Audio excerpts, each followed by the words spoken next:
Assalamualaikum warahmatullahi wabarakatuh. Perkenalkan, nama saya Gunawan Khairul Fikri dari kelas TE 1A. Di sini saya akan menjelaskan beberapa komponen elektronika. Di sini saya akan menjelaskan 11 daftar komponen elektronika. Di antaranya yaitu satu, resistor dengan 4 cincin warna. Saya akan memberikan contoh. Di sini saya memegang resistor dengan 4 gelang warna. Selanjutnya resistor dengan 5 gelang warna. Sini. Terus setelah itu ada resistor dengan 6 cincin warna. Ini. Terus setelah itu ada resistor variabel di sini.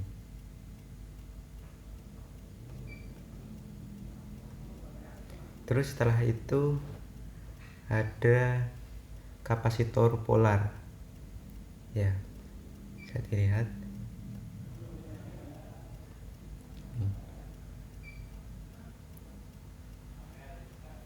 Setelah itu ada kapasitor non polar.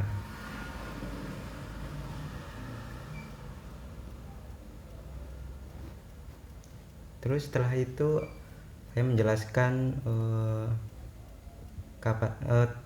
trimmer kapasitor variabel di sini. Di sini saya ada dua ya.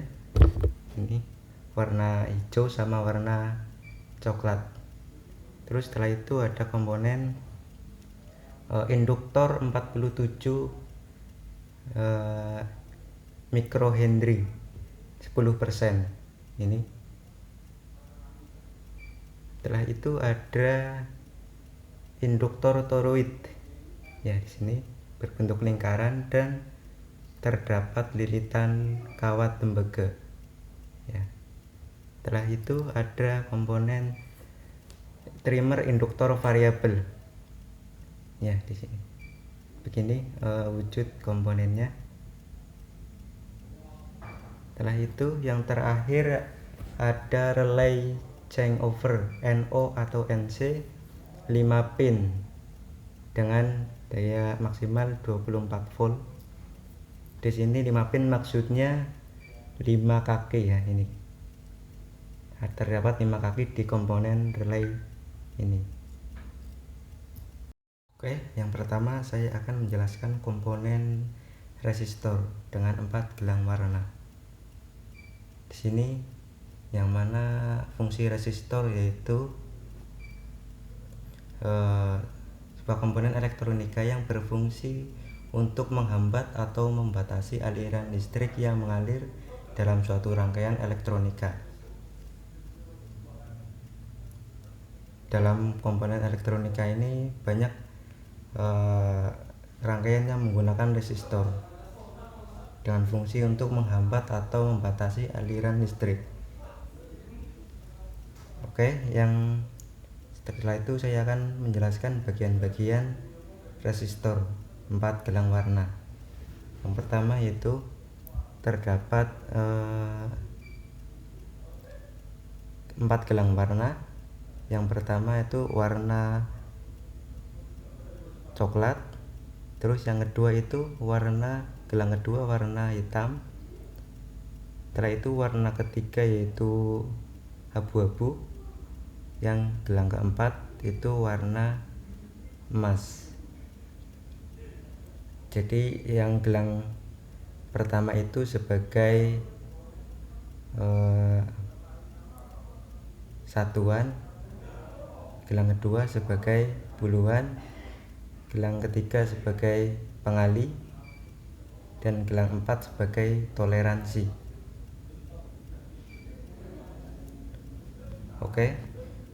Selanjutnya saya akan menjelaskan resistor dengan 5 gelang warna. Di sini bentuk bodinya agak lebih besar ya.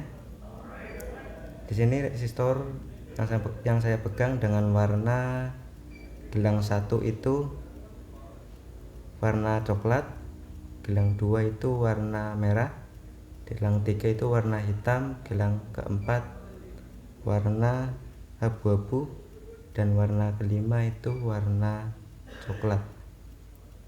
Seperti biasa, seperti cara menghitungnya itu sama seperti gelang dengan 4 gelang warna, cuma ini yang gelang keempat itu sebagai nilai multiplier atau pengali, dan gelang kelima itu sebagai nilai toleransinya. Jadi resistor dengan gelang warna ini nilai toleransinya itu di gelang kelima. Setelah itu mohon maaf sebelumnya, untuk resistor dengan 6 gelang warna ini saya tidak menemukan di toko-toko. Kalau di online itu takut tidak tepat waktu dalam mengerjakan tugasnya, jadi saya cuma menjelaskan bagian-bagiannya saja. Di gelang pertama itu sama seperti resistor 4 gelang warna sama gelang 5 warna, cuma ini ada 6 gelang warna.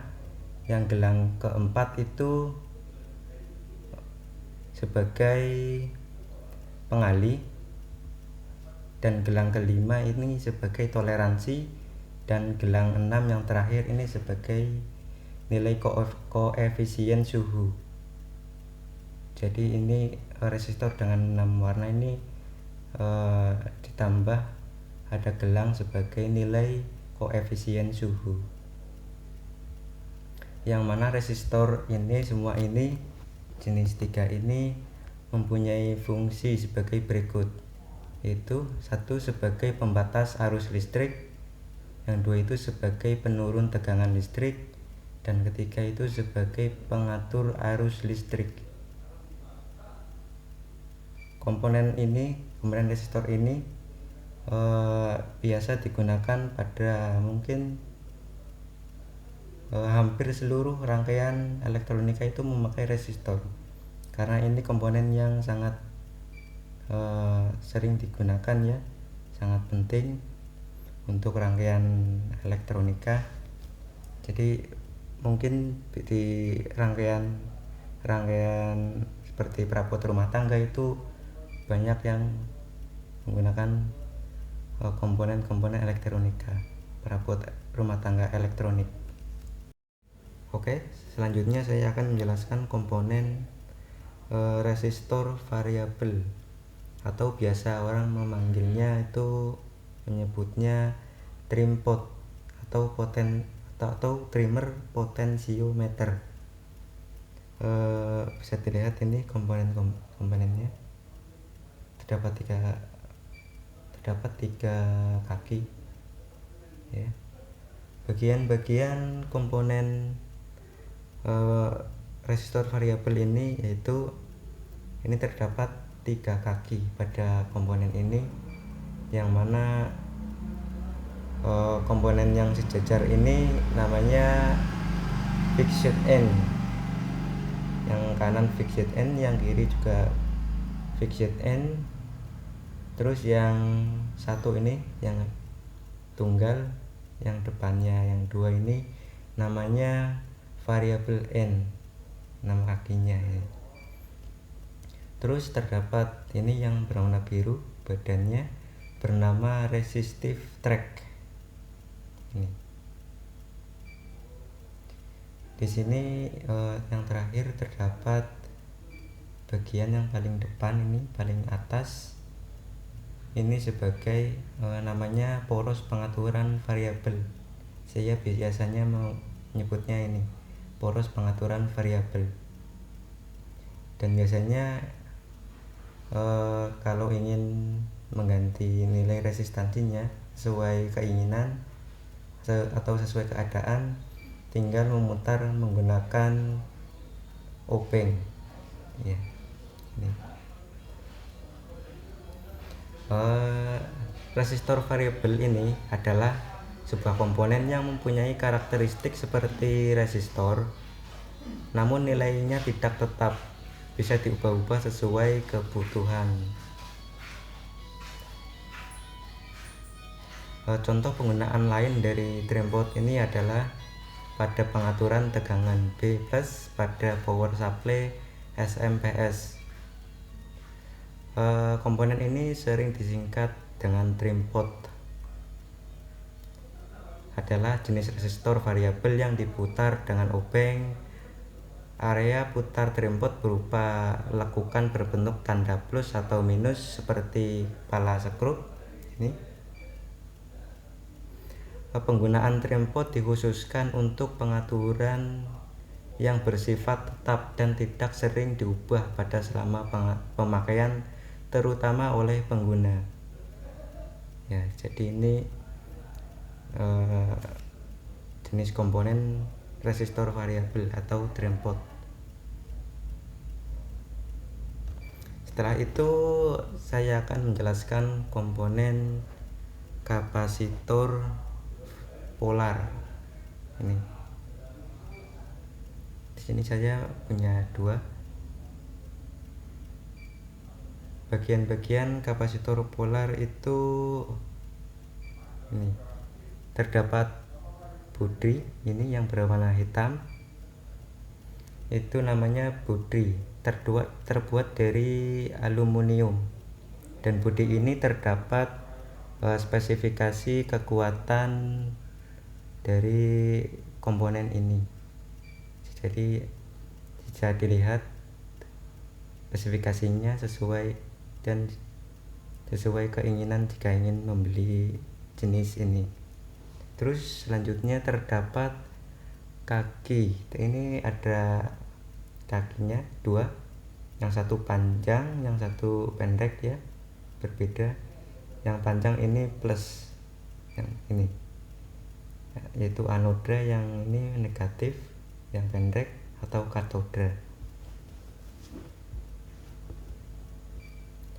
Mungkin ini ya.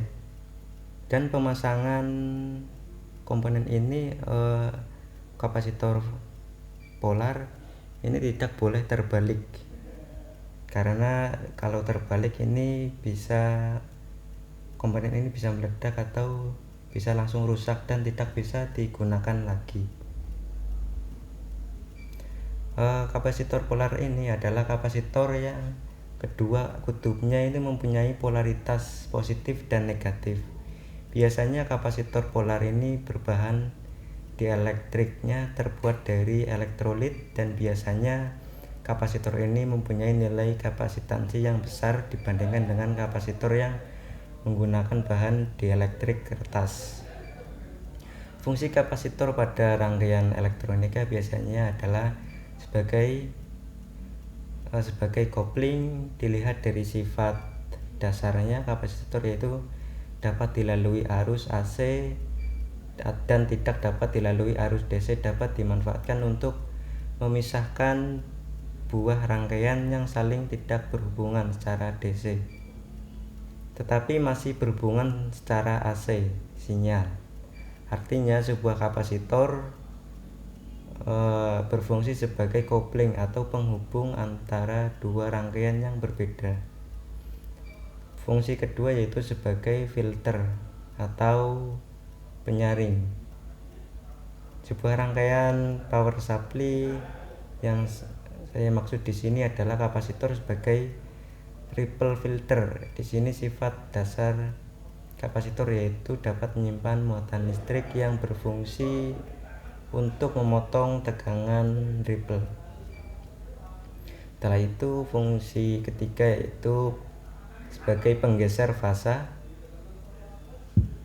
Fungsi keempat itu sebagai pembangkit frekuensi dan rangkaian oscillator. Dan kelima itu kapasitor digunakan juga untuk mencegah percikan bunga api pada sebuah saklar. Ya, cukup banyak fungsi dari komponen kapasitor polar. Jadi tetap diingat untuk pemasangannya ini tidak boleh terbalik ya. Ini perhatikan kaki panjang dan pendeknya. Oke, selanjutnya saya akan menjelaskan komponen kapasitor non-polar ya. Kapasitor non-polar ini adalah kapasitor yang pada kutubnya tidak mempunyai polaritas. Artinya pada kutub-kutubnya dapat dipakai secara terbalik bila kapasitor ini mempunyai nilai kapasitansi yang lebih kecil dan dielektriknya terbuat dari keramik, mika, dan lain-lain ya. Bagian-bagian dari komponen ini kapasitor non-polar ini, pertama terdapat dua kaki di sisi-sisi komponen ini. Beda sama kapasitor polar, ini kakinya ini dua di satu sisi aja. Kalau ini di kedua sisi terdapat kaki-kaki komponen. Ini perbedaan antara kapasitor polar dan kapasitor non polar, terdapat pada kaki-kakinya. Setelah itu di bagian ini terdapat bodi yang terbuat dari bahan aluminium yang warna hitam, dan badannya ini terdapat spesifikasi komponen tersebut. Ini terdapat angka-angka.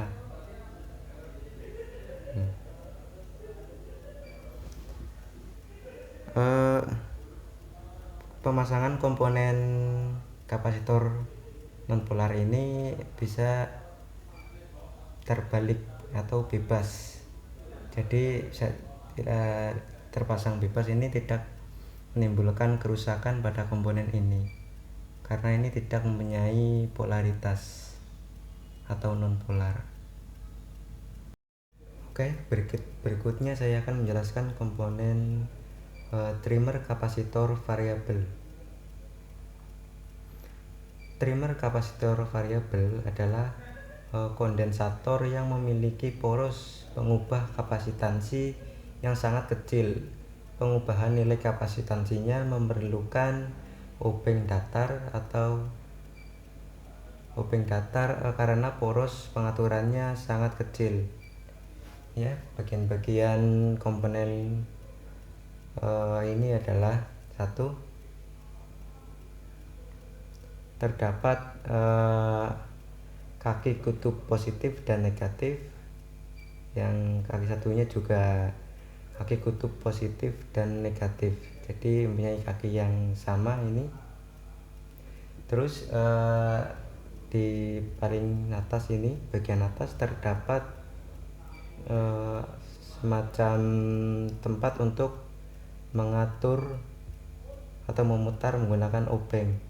Jadi kalau ingin mengatur sesuai kebutuhan dengan menggunakan obeng di sini di bagian atas ini.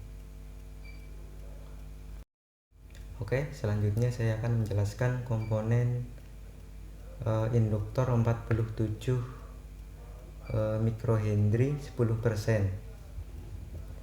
Bagian-bagian komponen ini adalah satu, kawat sambungan atau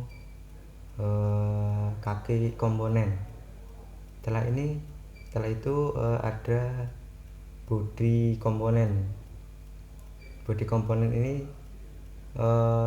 terdapat warna untuk menentukan nilai induktor. Ini komponen induktor ini merupakan komponen pasif yang juga banyak ditemukan dalam peralatan elektronik. Walau tidak banyak resistor ataupun kapasitor, tapi hampir semua peralatan elektronik menggunakan komponen ini. Oke, selanjutnya saya akan menjelaskan komponen induktor toroid. Ya, ini bagian-bagian induktor toroid ini terdiri dari inti ferrit ininya yang berbentuk lingkaran dan bolong di tengah ini seperti donat. Terus terdapat lilitan kawat yang terbuat dari tembaga mengelilingi atau memutar mengelilingi inti ferrit ini. Jadi ini inti ferrit bukan inti besi, jadi bahannya lebih bagus daripada inti besi. Di sini terdapat ujung kawat atau ujung lilitan yang berfungsi sebagai meletakkan komponen di PCB. Induktor ini menggunakan bahan dari ferrit berbahan dari inti ferrit yang berbentuk cincin atau seperti donat. Tentu tingkat efisiennya lebih tinggi dibandingkan inti besi. Tingkat kebocoran flux yang lebih rendah.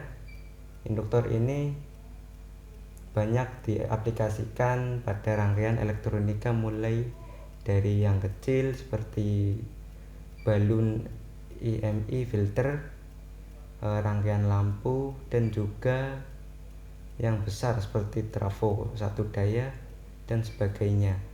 Pada dasarnya semua induktor berfungsi sebagai satu sebagai filter, dua sebagai penghasil medan magnet, tiga sebagai pembangkit frekuensi, dan empat sebagai transformasi arus. Oke, selanjutnya saya akan menjelaskan komponen trimmer induktor variabel. Ini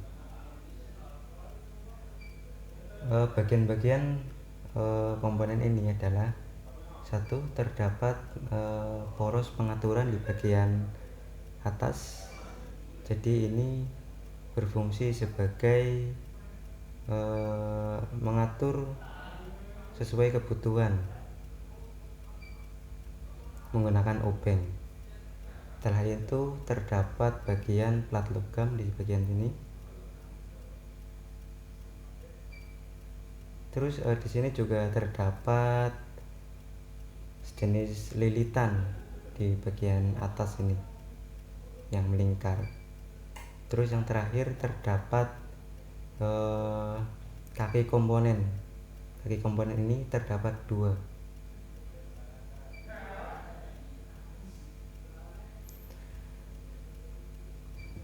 Induktor yang nilai induktansinya dapat berubah. Komponen ini merupakan induktor yang nilai induktansinya dapat berubah-ubah atau diatur sesuai dengan kebutuhan. Inti induktor variabel ini umumnya terbuat dari bahan ferrit yang dapat diputar. Ketika diputar, ferrit akan bergerak naik atau turun sehingga nilai induktansinya juga ikut berubah-ubah. Ini banyak digunakan dalam rangkaian frekuensi tinggi seperti radio, televisi, dan sejenisnya. Dan yang terakhir saya akan menjelaskan relay changeover NO atau NC dengan 5 pin atau 5 kaki 24 volt. Bagian-bagian komponen ini yang pertama adalah terdapat menjelaskan kaki-kakinya. Kaki-kaki ini terdapat ada 5 ya.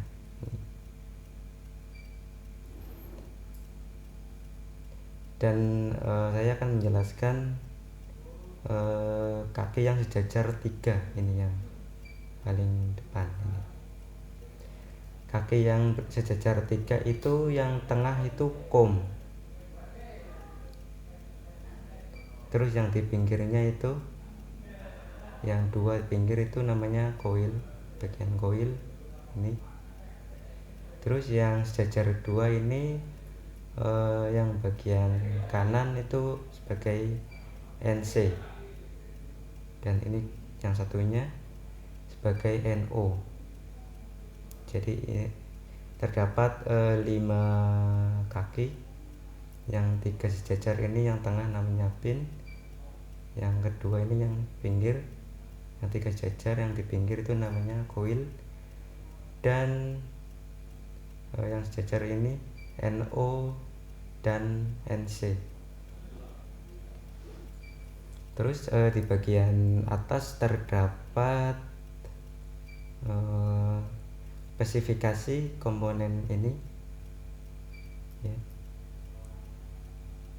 Terdapat nama spesifikasi, terus nama produk, dan nilai kapasitansinya. Relay ini adalah saklar yang dioperasikan secara listrik dan merupakan komponen elektromekanikal yang terdiri dari 2 bagian utama, yaitu elektromagnet atau coil dan mekanikal, seperangkat kontak saklar atau switch. Relay menggunakan prinsip elektromagnetik untuk menggerakkan kontak saklar, sehingga dengan arus listrik yang kecil atau power yang kecil dapat menghantarkan listrik yang bertegangan lebih tinggi. Pada dasarnya relay terdiri dari 4 komponen dasar, yaitu 1 elektromagnet atau coil, yang kedua itu terdapat armatur, yang ketiga itu switch kontak point atau saklar, dan yang keempat itu spring. Kontak point atau relay ini terdiri dari 2 jenis, yaitu normally close dan normally open. Kalau bedanya normally close sama normally open, yaitu kalau normally close yaitu kondisi awal sebelum diaktifkan akan selalu berada di posisi close atau tertutup, dan kalau normally open itu yaitu kondisi awal sebelum diaktifkan akan selalu berada di posisi open atau terbuka. Beberapa fungsi relay yang telah umum diaplikasikan dalam peralatan elektronika diantaranya adalah relay digunakan untuk menjalankan fungsi logika atau logic function, yang kedua yaitu relay digunakan untuk memberikan fungsi penundaan waktu atau time delay function. Terus yang ketiga itu relay digunakan untuk mengendalikan sirkuit tegangan tinggi dengan bantuan dari sinyal tegangan rendah. Dan yang terakhir itu relay berfungsi untuk melindungi motor ataupun komponen lainnya dari kelebihan tegangan atau hubung singkat short. Mungkin demikian penjelasan 11 komponen tersebut, mulai dari resistor sampai dengan yang terakhir relay. Mungkin dari video ini banyak kesalahan atau kekeliruan, saya mohon maaf yang sebesar-besarnya. Cukup sekian video dari saya. Wabillahi taufiq wal hidayah. Wassalamualaikum warahmatullahi wabarakatuh.